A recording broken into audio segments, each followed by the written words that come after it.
खमागणी आप सभी को मारो राजस्थान पे आप सबका बहुत बहुत स्वागत है। आज हम एक बहुत ही इम्पॉर्टेंट टॉपिक को डिस्कस करने वाले हैं। एक नई मूवी आ रही है अजमेर 92 और ये कहा जा रहा है कि केरला स्टोरी के बाद क्या अजमेर 92 से भी राजस्थान में एक बड़ा विवाद खड़ा हो सकता है। तो राजस्थान से होने के नाते और वैसे भी एक सोशल इशू होने के नाते हमें पता होना चाहिए कि ये पूरा इशू क्या है।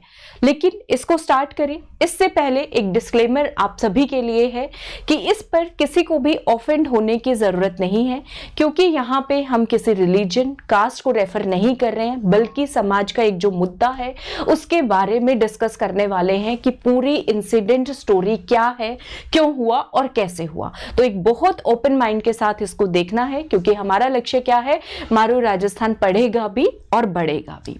तो अजमेर 92 ये एक इंसिडेंट हुआ था अजमेर के अंदर। 1990 से शुरू हुआ, 91 तक चला और 92 के अंदर 92 के अंदर पूरी पब्लिक के सामने एक तरीके से उजागर भी हुआ।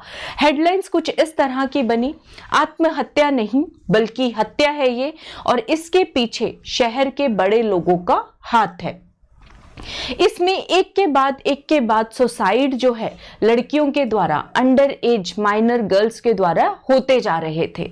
इसमें एज अ आरपीएससी स्टूडेंट आपसे किस तरह के सवाल पूछे जा सकते हैं अगर आप असिस्टेंट प्रोफेसर का एग्जाम दे रहे हैं और अगर आपका सब्जेक्ट सोशियोलॉजी है, कि इस मूवी के ऊपर आप क्या कहना चाहेंगे, समाज के अंदर आप कैसे इसको रिफ्लेक्ट करते हो, आपका क्या व्यू पॉइंट है इसके ऊपर। और अगर आप आरएएस का इंटरव्यू दे रहे हैं एज अ प्रशासनिक अधिकारी, आपसे पूछा जा सकता है कि हर दिन इस तरह की पिक्चरें बनती हैं जिस पर एक विवाद खड़ा हो जाता है, उस पर अपने विचार प्रकट कीजिए।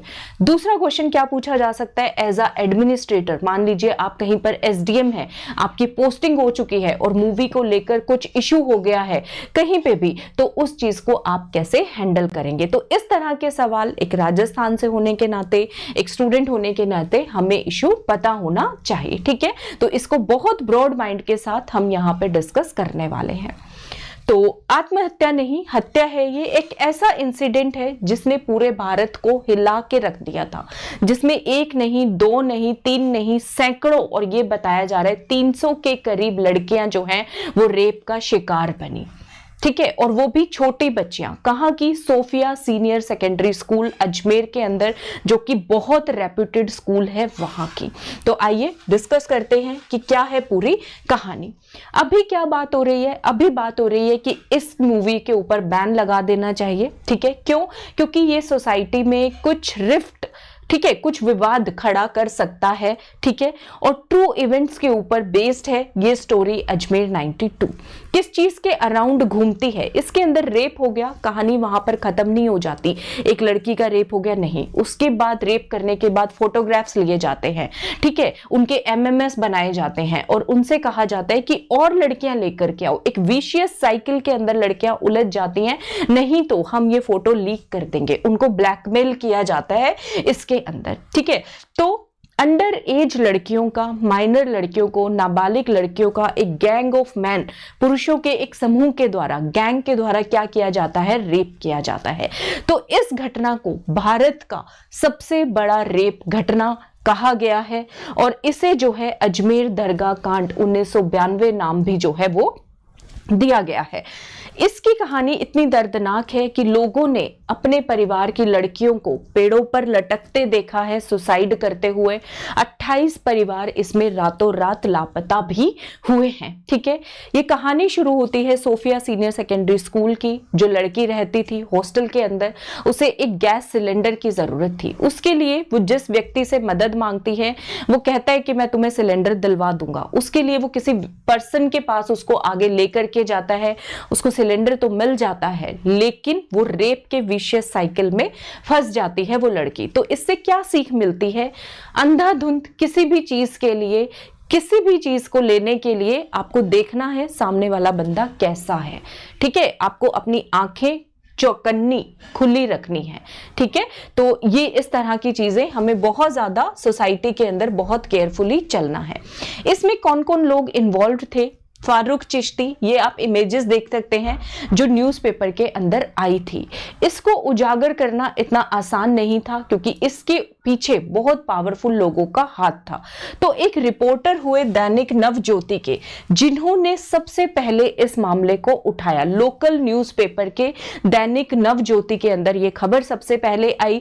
रिपोर्टर ने एफआईआर भी इसके अंदर जो है लॉन्च कराई गई। ठीक है, एफआईआर लॉन्च कराई गई, बहुत सारी चीजें हुई। उसके बाद भी कोई एक्शन जब नहीं होता है तो ये अखबार के अंदर पूरी की पूरी फोटोग्राफ के साथ, ठीक है, पूरी लाइव फोटोग्राफ के साथ जो है ये खबर छापी जाती है जब ये एक मेन मुद्दा बनता है, जब लोगों के सामने असलियत जो है सामने आती है। ठीक है, इसमें कौन कौन लोग इन्वॉल्व थे? फारूक चिश्ती इसके अंदर मेन अक्यूज्ड पर्सन है, जो मेन दोषी इसके अंदर पाए गए हैं। उस समय वो अजमेर यूथ कांग्रेस के क्या थे? प्रेसिडेंट थे। वाइस प्रेसिडेंट भी थे अजमेर इंडियन नेशनल कांग्रेस के नफीस चिश्ती, और जॉइंट सेक्रेटरी जो है अजमेर इंडियन नेशनल कांग्रेस के अनवर चिश्ती। इनका जो है प्राइमरी अक्यूज्ड, मतलब ये मेन आरोपी, मेन गुनहगार के रूप में जो है इनका नाम आया है। ठीक है, इन्होंने एक गैंग बनाया और बिल्कुल जो है लड़कियों का रेप, जो मैंने आपको बताया, करते रहे। और ये किसी ना किसी तरीके से अजमेर दरगाह केयर टेकर्स जो होते हैं, खादिम्स, उनके साथ भी एसोसिएटेड थे। ठीक है, तो इस वजह से हम पूरा जो हमारा धार्मिक स्थल है, चिश्ती जो हमारा संप्रदाय है, बहुत ज्यादा हम इसकी पूजा करते हैं, रिस्पेक्ट है हमारे दिलों में बहुत ज्यादा। लेकिन अगर 2-3 पर्सन ऐसे हो जाए तो हम किसी भी संप्रदाय को किसी भी चीज के लिए जो है वो नहीं कर सकते। तो इसको क्या खुले दिमाग से देखना है। शैतान तो कहीं पे भी हो सकते हैं ना, तो इसको बहुत ओपन माइंड से हमको देखना है। ठीक है, इनके पास पावर बहुत थी, पॉलिटिकल लिंक्स बहुत थे। तो ये घटना जो है, इंसिडेंट, रेप इंसिडेंट चलता रहा। देखिए, कुछ खबर में इस तरह से आई, 14 जुलाई 1992 की, अजमेर दरगाह के खादिम फारूक चिश्ती 100 लड़कियों के रेप करने के दोषी पाए गए। ठीक है, लेकिन कुछ लोगों का मानना है अजमेर रेप केस में 300 लड़कियों को अपना शिकार बनाया गया। इस घटना को भारत का सबसे बड़ा बलात्कार कांड और अजमेर दरगाह कांड के नाम से जाना जाता है। कुछ इस तरह की खबरें जो है उस समय आई थी। ठीक है, अजमेर में चिश्ती सेक्स स्कैंडल के नाम से फेमस हुआ। इसका पर्दाफाश 1992 के अंदर हुआ था। ठीक है, लोगों ने अपनी बेटी बहनों को, ये मैंने बता दिया, पेड़ों में लाश बनकर लटकते हुए देखा था। तो इस तरह के कुछ इंसिडेंट हुए थे। आगे क्या हुआ, क्या इन्हें न्याय मिला, क्या चीजें हुई, तो देखते हैं। फारूक चिश्ती मैंने बता दिया माइनर फीमेल स्टूडेंट थी, लड़की थी, सोफिया सीनियर सेकेंडरी स्कूल की।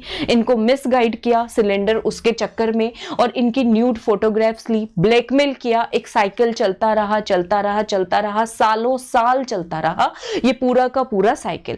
तो पब्लिक के फियर से, समाज के डर से कोई भी इस केस को उठाने के लिए आगे नहीं आ रहा था। दैनिक नवज्योति के रिपोर्टर जो हैं, उन्होंने इसको जो है उजागर करने का काम किया। इसके अंदर पुलिस ने अभी तक इस केस में क्या चल रहा है, अगर आप सुनेंगे तो हैरान रह जाएंगे। 30 विक्टिम्स को आइडेंटिफाई किया, जिनके पिक्चर्स थे, जिनके प्रूफ थे, जो 30 लड़कियां जो हैं इस घटना का शिकार हुई थी।